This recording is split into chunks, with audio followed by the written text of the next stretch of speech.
So வெயில் காலம் வந்து தொடங்க ஆரம்பிச்சிருச்சு. நம்ம குழந்தைகளுடைய உடல ரொம்பவே குளிர்ச்சியா, அழகா சருமம் வந்து வறண்டு போகாம பாதுகாக்கிறதுக்கு நெறைய பேர் வந்து வீட்லயே குளியல் பொடி வந்து ப்ரிப்பேர் பண்ணணும்னு நெனைப்பீங்க. பட் அதுல எவ்ளோ எவ்ளோ அளவு வந்து போடுறது அப்படிங்கிறதுல நெறைய கன்ஃப்யூஷன்ஸ் வந்து இருக்கும். அதனாலேயே நம்ம வந்துட்டு வீட்ல தயாரிக்கிறதுக்கு சின்ன யோசனையாவே இருந்துட்டுருப்போம். அப்படி நீங்க ஒரு வேளை யோசிச்சுட்டு இருக்கீங்க அப்படின்னா, மறக்காம இந்த வீடியோவ சேவ் பண்ணி வச்சுக்கோங்க. ஸோ என்னென்ன பொருள் எவ்ளோ அளவு போடணும் அப்படிங்கிறத இந்த வீடியோல நான் உங்களுக்கு சொல்றேன் வாங்க.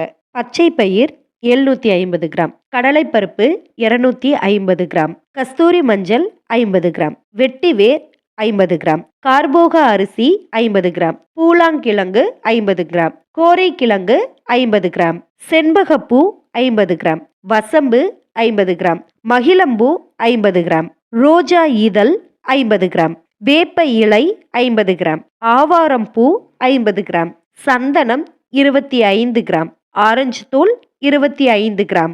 நான் சொல்லியிருக்கிற இந்த அளவுகளை சரியா எடுத்து ஒரு காட்டன் துணியில மாடியில ரொம்பவே ஏர்லியரா காய வச்சு எடுத்துருங்க. ரொம்ப வெயில்ல வந்து காய வச்சு முருக வைக்க வேண்டாம். நிழல்ல உலர்த்தியே நீங்க காய வச்சாலுமே போதுமானது. இதை ஒரு மில்ல கொடுத்து நல்லா நைஸ் பவுடரா அரைச்சிட்டு வந்து தண்ணியில குழைச்சு குழந்தைகளுக்கு பூசி ஒரு 1/4 மணி நேரம் 1/2 மணி நேரம் கழிச்சு அதுக்கப்புறமா குளிக்க வச்சீங்க அப்படின்னு சொன்னா சருமம் ரொம்பவே பொலிவாகவும் ஷைனிங்காகவும் குளிர்ச்சியாகவும் எப்பொழுதுமே இருக்கும். இந்த வெயிலுக்கு வறண்டு போகாம முக்கியமா இருக்கும். கண்டிப்பா இத இந்த சம்மருக்கு வந்து ட்ரை பண்ணி பாருங்க. இது குழந்தைகள் மட்டும் இல்ல, பெரியவங்கள்ல இருந்து எல்லாருமே வந்து யூஸ் பண்ணலாம். ஒருவேளை உங்களுக்கு நீங்க வீட்ல ஆண்கள் யாராவது பயன்படுத்துறீங்க அப்படின்னா கஸ்தூரி மஞ்சள மட்டும் தவிர்த்துக்கோங்க.